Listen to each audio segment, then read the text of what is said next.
Không phải quảng cáo game nào cũng chính xác.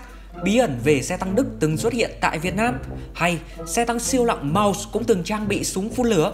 Mình là K9, người sẽ đưa các bạn đến với những sự thật thú vị của số Blitz Fact tiếp theo. Đừng quên đổ đầy nhiên liệu và sẵn sàng cùng mình đi đến với những cỗ xe tăng Đức to lớn và mạnh mẽ này nhé.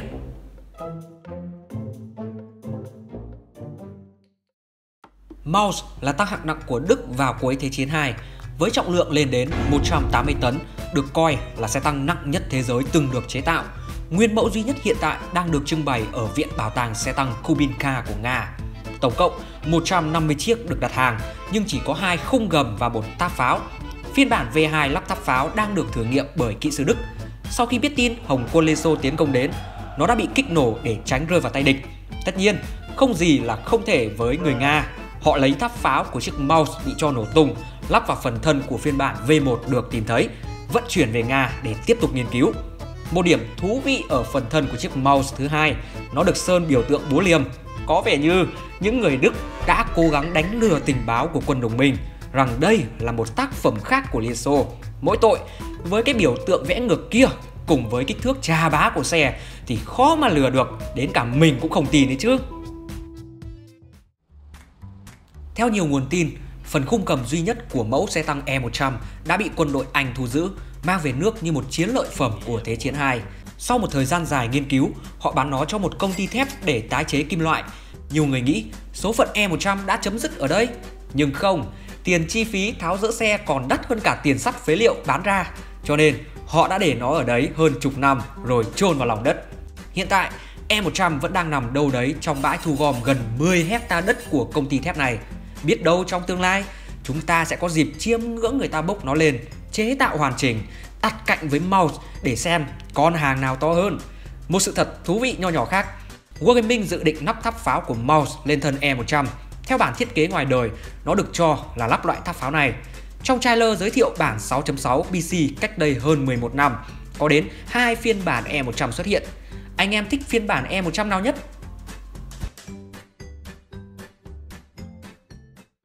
Binh Panther du lịch đến Việt Nam. Nhiều cựu binh Mỹ tham chiến ở Việt Nam cho rằng họ nhìn thấy một chiếc Panther được sơn màu hồng từ trực thăng hoặc đi ngang qua nó trong lúc hành quân. Đây là mẫu xe tăng hạng trung của Đức trong Thế chiến II, cho nên việc nó xuất hiện tại Việt Nam là vô cùng kỳ lạ ở thời điểm này. Thậm chí, một số còn cho rằng đây là vũ khí bí mật của quân đội Việt Nam, che giấu và sẽ sử dụng khi cần thiết. Một số giả thuyết khác, trước đây nó thuộc sở hữu của quân đội Pháp bởi họ thu giữ được một chiếc Tiger, 2 chiếc Panther. Sau Thế chiến, có thể họ mang một chiếc tới Đông Dương để thử nghiệm vì lo sợ việc Trung Quốc sẽ hỗ trợ tăng hạng nặng IS-2 cho Việt Nam. Với trọng lượng nặng của nó thì Pháp đã thất bại toàn tập trong việc thử nghiệm xe nên đành bỏ lại giữa cánh rừng hoang vu. Về màu hồng được nhìn thấy, có lẽ lớp sơn lót đỏ của xe tăng Đức đã bị lộ ra theo thời gian. Tất nhiên, đó chỉ là câu chuyện của những người lính Mỹ sau khi phải đối đầu với bụi cây biết nói tại Việt Nam. Họ còn nhìn thấy nhiều thứ màu hồng khác như KV-2 chẳng hạn.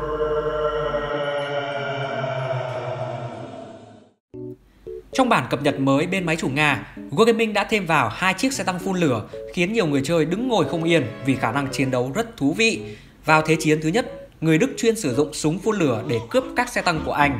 Những tiểu đội này áp sát rồi tấn công, khiến đối phương không thể thoát ra. Nhiệt độ cao sẽ từ từ luộc chín kíp lái bên trong. Một khi mọi chuyện đã xong xuôi, lính Đức chỉ việc dọn dẹp mấy ông kíp lái cũ kia đi, đem về sửa sang rồi mang ra tiếp tục sử dụng. Về sau, những khẩu súng phun lửa được lắp trên xe tăng trở thành một loại hỏa lực, hệ thống bơm áp cùng với nguồn nhiên liệu dồi dào giúp cho chúng phun tùm lum những ngọn lửa xa tới hàng chục, hàng trăm mét. Mục tiêu chính là để đối phó với bộ binh đang ẩn nấp trong những công sự kiên cố cũng như giải phóng mặt bằng nhanh gọn hơn. Một vài xe tăng Đức có thể kể đến bao gồm như dự án Flampanzer 2 và 3. Xe tăng Tiger và Jagd Tiger cũng từng có kế hoạch. Nổi tiếng nhất và không ngờ đến đó chính là xe tăng hạng nặng Maus. Nó cũng được trang bị 2 họng súng phun lửa ở đuôi sau xe. Tiếc là đã bị tháo dỡ trước khi rơi vào tay Hồng quân Liên Xô sau này. Trong những giai đoạn sản xuất xe tăng chiến tranh lạnh, bạn sẽ thường thấy những thiết bị hình chữ thập ở sau xe tăng Đức. Chúng có tác dụng phát sáng khi về đêm. Nó giúp cho người Đức nhận biết được phương tiện của phe ta khi di chuyển đêm tối. Một số xe tăng nước khác trong game cũng có, điển hình như pháo chống tăng Minotauro hay chiếc Standard B của Ý, bởi người Đức cũng tham gia trong quá trình phát triển chúng. Dù vậy, bạn cũng đừng nhầm xe tăng Ý với xe tăng Đức nhé, chúng chiến đấu với phong cách khác nhau đấy. Sturm Tiger là một pháo tự hành hạng nặng được chế tạo trên khung gầm của Tiger 1. Với cỡ nòng lên đến 380mm, nó dư sức thổi bay bất cứ đối phương nào dám drop test độ dày của giáp. Ở phiên bản console, nó là một nhánh tăng chính thức và xuất hiện trong bản PC với sự kiện kỷ niệm 10 năm. Vì việc cân bằng game ở bản Blitz trở nên khó khăn hơn, trận đấu diễn ra nhanh, mỗi phát mỗi xe ngã xuống thì người chơi khó mà chấp nhận được. Hiện tại, bạn có thể tìm thấy model của nó trong một vài bản đồ dưới dạng Easter egg, chờ người chơi phát hiện ra, cũng như hóng một ngày được thả xích vào game. Sự thật thì, bạn có thể chơi Sturm Tiger dưới dạng chiếc Vindicator, collab với game Warhammer 40k. Sát thương cũng bị giới hạn chỉ còn 640, ngang với chiếc Su-152 mà thôi. Green 15 đang sở hữu khẩu pháo có độ dài lên đến 9,45m. Người chơi còn sử dụng để chắn đạn, khiến đối phương chỉ biết thắc mắc đạn bay đi đâu về đâu. Nhưng đây không phải là khẩu pháo dài nhất từng xuất hiện trong game. Vị trí đó thuộc về E75 với khẩu pháo 105mm, dài tới 10,5m. Có lẽ Wargaming không muốn kích thước ảnh hưởng đến trải nghiệm, chỉ cần đủ dài, đủ khủng là đáp ứng được tâm trí của game thủ rồi. Tiện nhắc đến Green 15, nhìn giáp giấy vậy thôi nhưng nó nặng lên tới 40 tấn. Nếu gặp đối phương thích chơi hệ đâm đụng, anh em cứ nhấn ga thoải mái, biết đâu úi cá kẻ địch về gara luôn đấy chứ.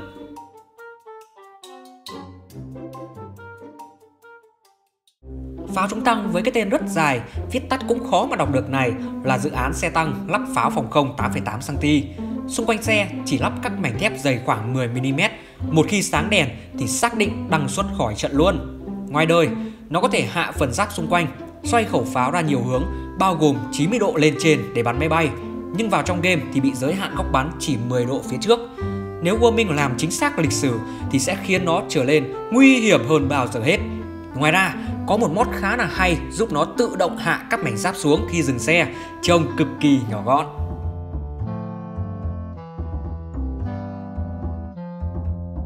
Khi quân đội Mỹ đang đổ bộ lên các quần đảo, lúc này Nhật Bản mới nghĩ đến chuyện gia tăng phòng thủ cho lực lượng thiết giáp.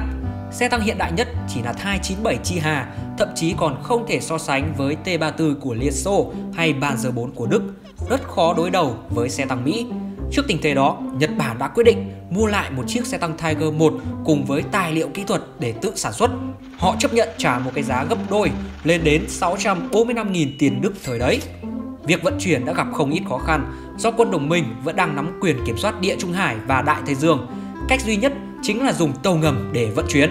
Theo kế hoạch, một chiếc Tiger được gửi sang Bordeaux vào ngày 14 tháng 10 năm 1943 dưới dạng linh kiện chưa lắp ráp để chờ đưa qua Nhật. Nhưng quá nhỏ, quân đồng minh đã tiến công, phía Đức lại bung hàng dù đã thanh toán. Nó được giao cho tiểu đoàn thiết giáp hạng nặng số 101 đóng quân ở Bỉ. Cuối cùng thì bị thất lạc ở mặt trận phía Tây, dập tan hy vọng về cơn ác mộng của quân đồng minh có thể xảy ra ở châu Á. Pha bom hàng quá chất của mấy anh Hans, dù phía Nhật Bản cũng nhận ra nhiều hạn chế. Chiếc xe này chưa bao giờ được đặt tên. Trong game, nó được biết đến là Hievitang No. 6 hoặc biệt danh Japan Tiger.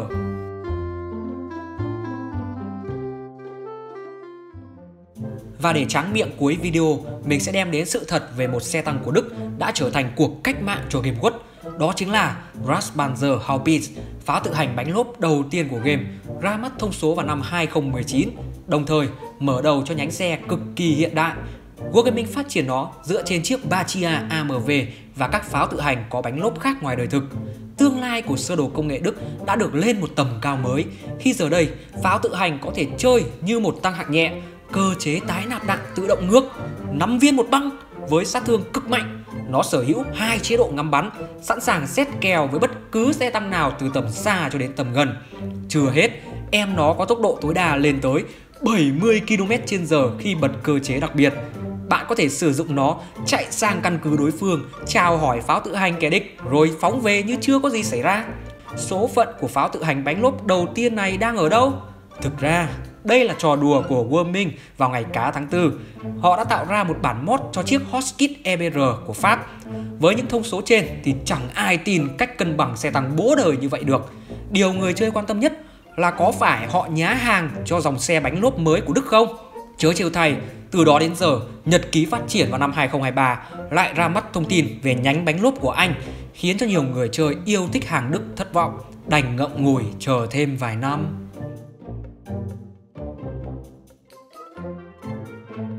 Đó là những sự thật thú vị về xe tăng Đức. Vẫn còn nhiều điều mới đang chờ đón anh em ở phía trước. Vì vậy, đừng quên thích video, chia sẻ và đăng ký kênh để theo dõi nhiều nội dung hay hơn trong tương lai nhé. Chúc anh em chơi game vui vẻ. Bye bye!